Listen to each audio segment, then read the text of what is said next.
Hello guys, how are you? Today we gonna discuss our second part of acids and bases. In my previous video, I would tell you all of its basic concepts, and in this video we will discuss strength of oxoacids, relative trends of acids and bases, and some of its very important conceptual questions. So let's start acids and bases part second, strength of oxoacids. Oxoacids are represented as EOH. The basic requirement for having oxoacid is that it must contain oxygen and at least one protonated oxygen. Protonated oxygen क्या होता है? जो कि proton से attach होता है, यानी H atom से अटैच होता है. तो ऑक्सो होने के लिए ये इम्पोर्टेंट है कि उसके पास एटलीस्ट वन प्रोटोनेटेड ऑक्सीजन होना चाहिए. E is non metal which determine acidity. तो जो यहाँ पर E है ये कोई भी नॉन मेटल हो सकता है जो डिटरमाइन करेगा उसका एसिडिटी, यानी एसिडिक स्ट्रेंथ ज़्यादा है कम है ये सब E पर डिपेंड करेगा. सो आइए देखते हैं कैसे जो E है वो हमारी एसिडिक स्ट्रेंथ को अफेक्ट करती है. तो स्ट्रेंथ ऑफ ऑक्सो एसिड है जो वो डिपेंड करती है किन फैक्टर्स पर? Size of atom E, electronegativity of atom E and inductive effect, यानी इट है -I और +I इंडक्टिव इफेक्ट. ओके, तो फर्स्टली हमें हेलोजेंस का ऑक्सो एसिड्स का ऑर्डर दिया हुआ है. तो देखिए इनका ऑर्डर हमें बताना है. तो हमें दिए हुए हैं कुछ ऑक्सो एसिड्स हेलोजेंस के. यहाँ पर E के प्लेस पर हमने लिया है क्लोरीन, ब्रोमीन, आयोडीन. तो अब देखिए हमें इनका एसिडिक स्ट्रेंथ का ऑर्डर बताना है. तो थोड़ा आइडिया लगाइए कि कैसे बता सकते हैं, कौन से फैक्टर्स हैं जिन पर इनकी एसिडिक स्ट्रेंथ डिपेंड करती है. सो फर्स्ट ऑफ ऑल हम देखते हैं इनका इलेक्ट्रोनेगेटिविटी. तो जो इलेक्ट्रोनेगेटिविटी है क्लोरीन, ब्रोमीन, आयोडीन, तो हमारे पास ये हेलोजेंस होते हैं, ये डाउन द ग्रुप होते हैं. अब हमें पता है कि जो डाउन द ग्रुप होता है इलेक्ट्रोनेगेटिविटी क्या होती है? डिक्रीज होती है. तो जैसे इलेक्ट्रोनेगेटिविटी डिक्रीज होगी इनमें, तो क्लोरीन की इलेक्ट्रोनेगेटिविटी ज़्यादा होगी, फिर ब्रोमीन की होगी एंड फिर आयोडीन की होगी. तो इस बेसिस पर हम देखेंगे कि क्लोरीन की इलेक्ट्रोनेगेटिविटी सबसे ज़्यादा है. तो वो क्या करेगा? अपनी तरफ इलेक्ट्रॉन्स को विदड्रॉ करेगा एंड फर्दर OH बॉन्ड से ऑक्सीजन विदड्रॉ करेगा. देन पोलैरिटी होगी जो OH बॉन्ड की वो यहाँ पर इंक्रीज हो जाएगी, पोलैरिटी इंक्रीज हो जाएगी. तो जैसे OH बॉन्ड की पोलैरिटी इंक्रीज होगी H का निकलना यहाँ से ईजी हो जाएगा और H यहाँ से ईजिली डिसोसिएट हो जाएगा. तो दैट्स वाई जिसकी ज़्यादा इलेक्ट्रोनेगेटिविटी होगी वो ज़्यादा अपनी तरफ अट्रैक्ट करेगा इलेक्ट्रॉन डेंसिटी को और उतना इजीली H प्रोटॉन यहाँ से निकल जाएगा. और एसिड के लिए क्या होता है? H प्रोटॉन देना, जितना इजीली वो H प्रोटॉन को दे देगा उतनी ज़्यादा उसकी एसिडिक स्ट्रेंथ होगी. तो इनका ऑर्डर कैसे लाई करेगा? तो स्टूडेंट्स इनका ऑर्डर हमारे पास ये होगा. क्लोरीन की सबसे ज़्यादा होगी एसिडिक स्ट्रेंथ, फिर ब्रोमीन वाले की और फिर आयोडीन वाले की. सो अब देखिए small size and high electronegativity of E favours acidic strength. कि जो E एटम है हमारे पास उसका साइज स्मॉल और उसकी हाई इलेक्ट्रोनेगेटिविटी फेवर्स करेगी एसिडिक स्ट्रेंथ को. तो कुछ पॉइंट्स यहाँ पे लिख भी दिए हैं मैंने जिससे आपको रिमेंबर रहेगा इसका रीज़न कि ये ऑर्डर इस तरह से क्यों है. देखो E pull shared pair of electron from EOH, कि यहाँ से जो E के प्लेस पे ये हेलोजेंस लगे हुए हैं ये अपनी तरफ शेयर पेयर ऑफ इलेक्ट्रॉन्स को पुल करेंगे. Then O pull electron from OH bond. तो जो ऑक्सीजन होगा वो OH बॉन्ड के इलेक्ट्रॉन्स को अपनी तरफ पुल करेगा. दैट्स वाई जो EOH कंप्लीट ये हमारे पास है ये बिहेव करेगा एसिड्स की तरह, बिकॉज ये H प्रोटॉन को यहाँ से रिलीज करवा सकता है. ओके, तो जितनी ज़्यादा इलेक्ट्रोनेगेटिविटी होगी रिमूवल ऑफ प्रोटॉन भी उतना ज़्यादा होगा और स्ट्रेंथ ऑफ ऑक्सो एसिड्स भी उतनी ज़्यादा होगी. तो आई होप आपको ये ऑर्डर अच्छे समझ में आ गया होगा इसका रीज़न. नेक्स्ट हमारे पास क्लोरीन के ऑक्सो एसिड्स हैं. तो इनका एसिडिक स्ट्रेंथ का ऑर्डर ये मैंने ऑर्डर ही लिख दिया. तो इनमें पहले आप देखिए हाइपोक्लोरस एसिड है, chlorous acid, chloric and perchloric. तो पहले हम देखेंगे इनमें डिफरेंस क्या है. तो देखिए यहाँ पे एक प्रोटोनेटेड ऑक्सीजन है, यानी जो प्रोटॉन से अटैच्ड है. यहाँ पे एक प्रोटोनेटेड ऑक्सीजन है और एक अनप्रोटोनेटेड है. यहाँ पर एक प्रोटोनेटेड, दो अनप्रोटोनेटेड, प्रोटोनेटेड और 3 अनप्रोटोनेटेड. तो मतलब सब में प्रोटोनेटेड ऑक्सीजन सिर्फ एक है.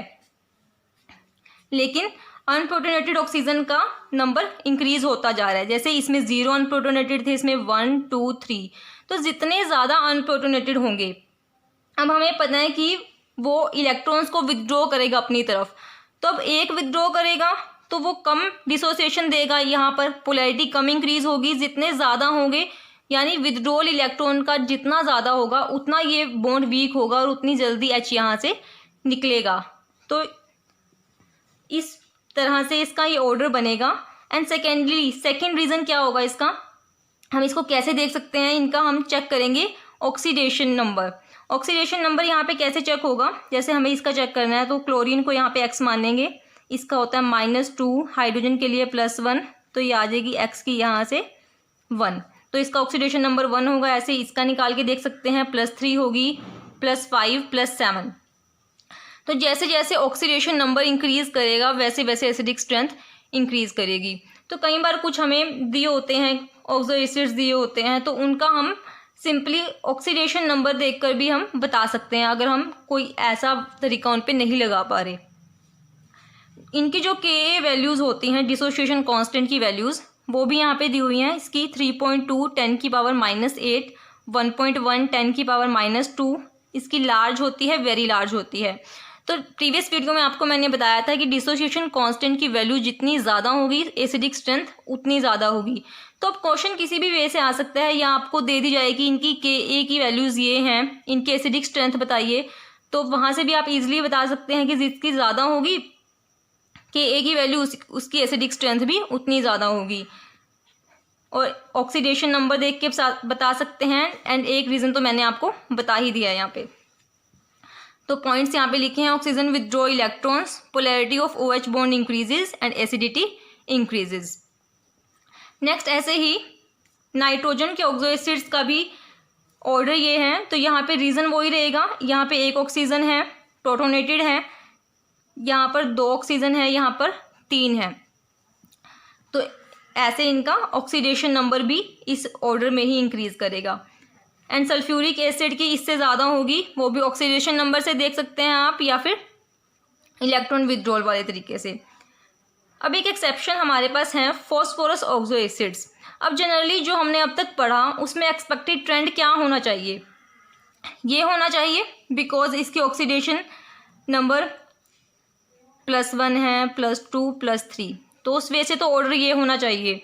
बट एक्सपेरिमेंटल जो हमने देखा इसका ऑर्डर इससे रिवर्स था, यानी इसकी एसिडिक स्ट्रेंथ ज़्यादा थी, फिर इसकी। तो ऐसा क्यों था, आइए पहले इसके स्ट्रक्चर देखते हैं कि स्ट्रक्चर किस तरह से होते हैं।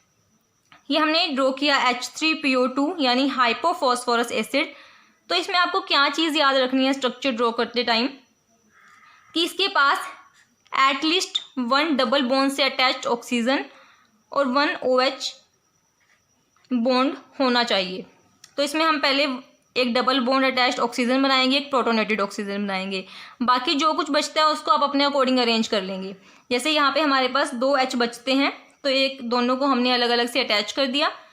अब ऐसे ही यहाँ पे एक डबल बॉन्ड के साथ ऑक्सीजन लगाया, OH लगाया, देन हमारे पास 2 H और एक ऑक्सीजन यहाँ पे बचता है, तो हमने एक H अलग से और एक प्रोटोनेटेड ऑक्सीजन यहाँ पे लगा दिया। सिमिलरली इसका भी स्ट्रक्चर ड्रॉ कर लेंगे फॉस्फोरिक एसिड का। तो अब यहाँ से कैसे आप बताएंगे कि ऑर्डर जो है हमारे पास ये ना हो के ये क्यों है यहाँ पे। स्टूडेंट्स देखिए, यहाँ पर हमारे पास एक प्रोटोनेटेड है ऑक्सीजन है और एक अनप्रोटोनेटेड है, यहाँ पर 2 OH हैं और एक O है, यहाँ पर 3 है और एक O है। तो अब इस ऑक्सीजन का इफेक्ट एक के लिए ज़्यादा होगा एज कंपेरिजन टू 2 या 3 के लिए। जब यहाँ से इलेक्ट्रॉन विथड्रॉ करेगा तो इस एक सिंगल जो प्रोटोनेटेड ऑक्सीजन है वो ज़्यादा इलेक्ट्रॉन विथड्रॉ करेगा। अब ये यहाँ पर डिस्ट्रीब्यूशन होगा, यानी दोनों कम कम इलेक्ट्रॉन डेंसिटी को अपनी देंगे, एंड यहाँ पे तीनों में और ज़्यादा कम डिसोसिएशन होगी और पोलैरिटी कम इंक्रीज होगी। दैट्स वाई इसका ऑर्डर यहाँ पर ये रहेगा स्टूडेंट्स। आगे देखिए ट्रेंड्स इन एसिड स्ट्रेंथ।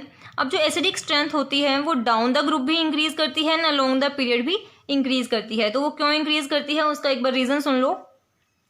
तो जैसे अलोंग द पीरियड है हमारे पास ये होता है carbon, nitrogen, oxygen and fluorine, तो इनके मॉलिक्यूल्स दिए हुए हैं। अब इनकी electronegativity along the period increase कर रही है, because electronegativity along the period increase करती है and down the group decrease करती है।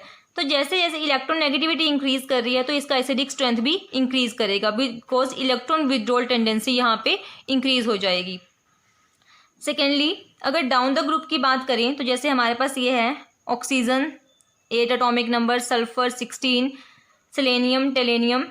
अब जैसे डाउन द ग्रुप जा रहे हैं, ये डाउन द ग्रुप है हमारे पास, जैसे डाउन द ग्रुप जाएंगे क्या होगा, साइज इंक्रीज होगा और इलेक्ट्रोनेगेटिविटी डिक्रीज होगी। बट यहाँ पे जो साइज इंक्रीज का फैक्टर है वो ज़्यादा डोमिनेटिंग है इलेक्ट्रोनेगेटिविटी से, सो हम इसको साइज से कंपेयर करेंगे।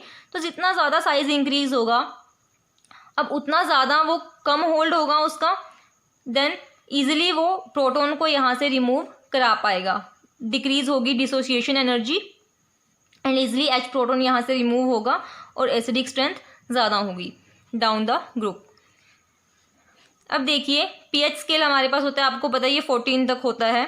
तो 7 जो होती है वो न्यूट्रल वैल्यू होती है, जो वाटर होता है उसका pH 7 होता है, और 7 से नीचे जो भी वैल्यूज़ हैं वो एसिडिक होती हैं और ऊपर वाली बेसिक होती हैं। यानी कि जितना लोअर pH होगा उतना मोर एसिडिक होगा और जितना हायर pH होगा उतना मोर बेसिक होगा। जैसे कि HCl हमारे पास हाईली एसिडिक होता है, स्ट्रॉन्ग एसिड होता है, और KOH स्ट्रॉन्ग बेस होता है। नेक्स्ट स्टूडेंट्स, हमारे पास कुछ एलिमेंट ऑक्साइड्स दिए हुए हैं, जैसे डाउन द ग्रुप ये दिए हुए हैं, जैसे beryllium, magnesium, calcium, selenium, barium. तो डाउन द ग्रुप दिया हुआ है इन ऑक्साइड्स का, तो हमें ऑर्डर बताना है, यहाँ पे बेसिक करैक्टर का ऑर्डर बताना है।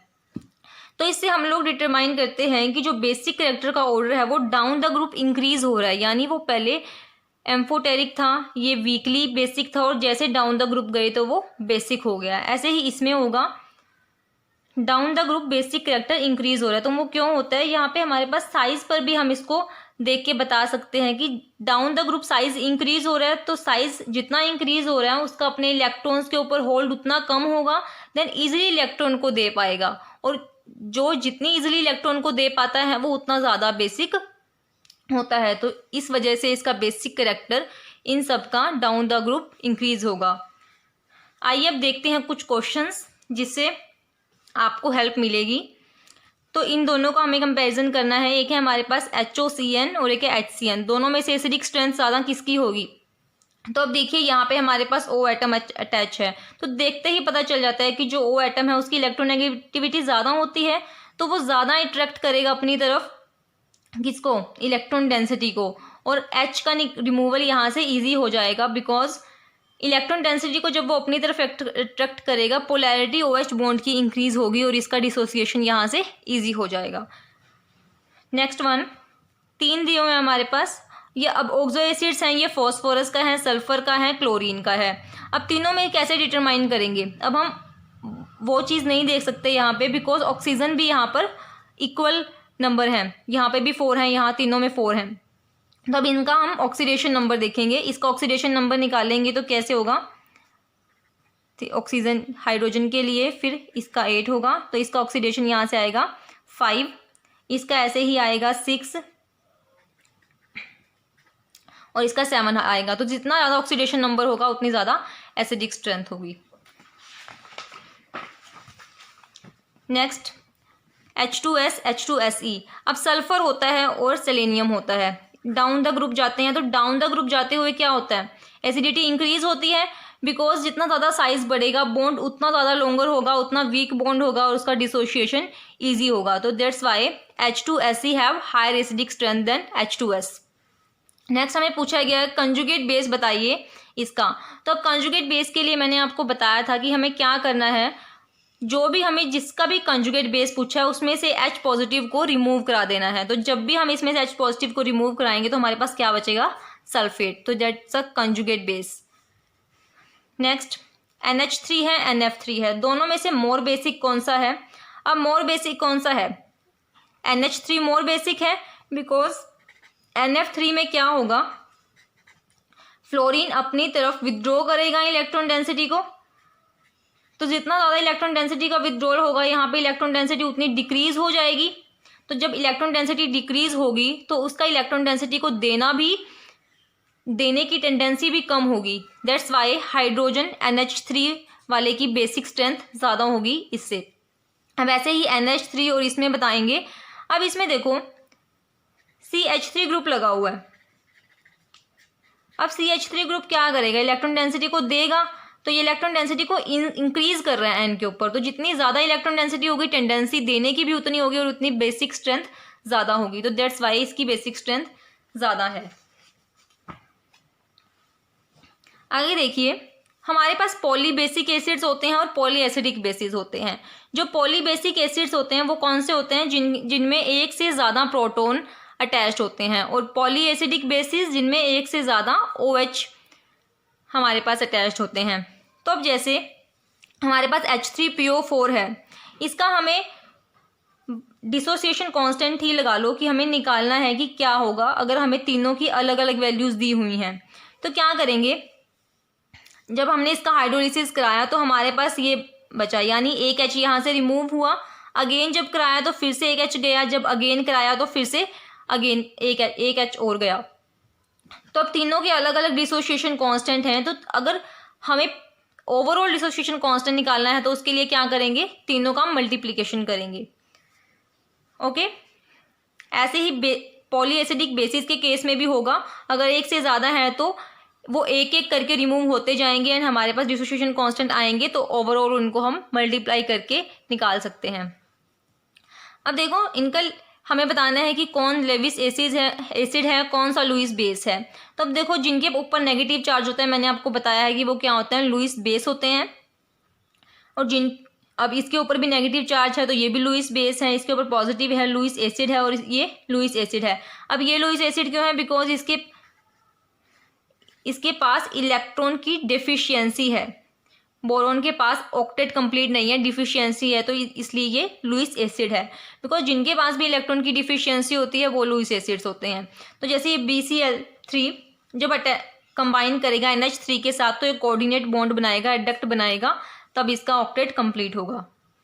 अब एक क्वेश्चन है, pKa value decreases if X is, हमारे पास एक ये दिया हुआ है हमारे पास कंपाउंड, तो इसमें एक COH लगा हुआ है। अब X के प्लेस पे बोल रहे हैं कि इन चारों में से क्या होगा कि pKa वैल्यू डिक्रीज करेगी।